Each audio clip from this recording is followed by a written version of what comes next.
లోని గురుకుల పాఠశాలల అభివృద్ధికి తమ ప్రభుత్వం కట్టుబడి ఉందని సీఎం రేవంత్ వెల్లడించారు. రంగారెడ్డి జిల్లా చిలుకూరు గురుకుల పాఠశాలలో కామన్ డైట్ కార్యక్రమాన్ని ప్రారంభించారు. పెంచిన డైట్ ఛార్జీలకు అనుగుణంగా రాష్ట్ర ప్రభుత్వం కొత్త మెనూ రూపొందించింది. విద్యార్థుల తల్లిదండ్రులు ప్రభుత్వాలను నమ్మి పిల్లల్ని హాస్టల్లో చేరుస్తారని, వారిని జాగ్రత్తగా చూసుకోవాల్సిన బాధ్యత మనపై ఉందని చెప్పారు. ఈ సందర్భంగా గురుకుల పాఠశాలల్లో ఇటీవల కాలంలో జరుగుతున్న ఫుడ్ పాయిజన్ ఘటనలపై సీఎం రేవంత్ రెడ్డి స్పందించారు. విద్యార్థుల మృతిపై మనం ఒక్కసారి ఆత్మ పరిశీలన చేసుకోవాలని సూచించారు. అధికారులతో పాటు ప్రజాప్రతినిధులను కూడా ఒక బాధ్యత అప్పగించి, ఒక సోషల్ రెస్పాన్సిబిలిటీ, ఒక సామాజిక బాధ్యతగా తప్పకుండా ఈ రెసిడెన్షియల్ స్కూళ్ళలో విద్యా ప్రమాణాలను పెంచాలి, నాణ్యమైన వసతులను కల్పించాలని ఒక దృఢ సంకల్పంతో ఈనాడు తెలంగాణ రాష్ట్ర ప్రభుత్వం ముందుకు వెళ్తుంది. అందులో భాగంగానే 8 సంవత్సరాల నుంచి డైట్ ఛార్జెస్ ఎప్పుడు పెంచలే. గత ప్రభుత్వం పెంచాలన్న ఆలోచన కూడా చేయలే.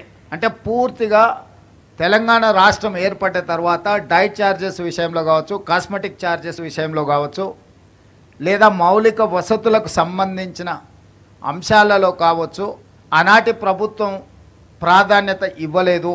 తద్వారా ప్రతిష్ట కలిగిన ఈ రెసిడెన్షియల్ స్కూల్స్ అన్నీ కూడా ప్రతిష్ట కోల్పోయి ప్రజలలో విశ్వాసం సన్నగిలే పరిస్థితి వచ్చినప్పుడు రాష్ట్ర ప్రభుత్వం స్పష్టంగా ఆలోచన చేసి మళ్ళీ ఆ విశ్వాసాన్ని పునరుద్ధరించాలి. 40% ఛార్జెస్ పెంచడం ద్వారా నాణ్యమైన ఫుడ్ని ఈరోజు మన విద్యార్థులకు ఇవ్వడం ద్వారా ఆరోగ్యవంతమైన తెలంగాణగా తీర్చిదిద్దాలని మన ప్రభుత్వం భావించింది. 16 సంవత్సరాల క్రితం దాదాపుగా 2008-9లో కాస్మెటిక్ ఛార్జెస్ పెంచితే 16 సంవత్సరాల నుంచి ఒక్క రూపాయి కూడా పెంచలేదు.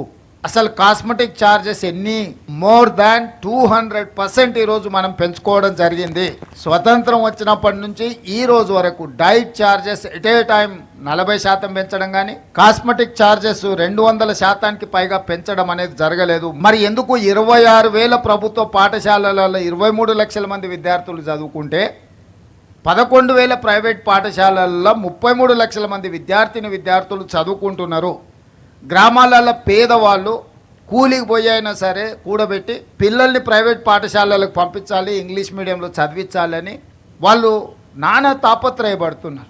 వివిధ శాఖలలో వివిధ హోదాలలో పనిచేస్తున్న అధికారుల వరకు, అదేవిధంగా బోధనా సిబ్బంది వరకు ఇది మన బాధ్యత కాదా? ఈరోజు మనం ఆ పిల్లలను వాళ్ళకు సరైన విధంగా వసతులు కల్పించకపోతే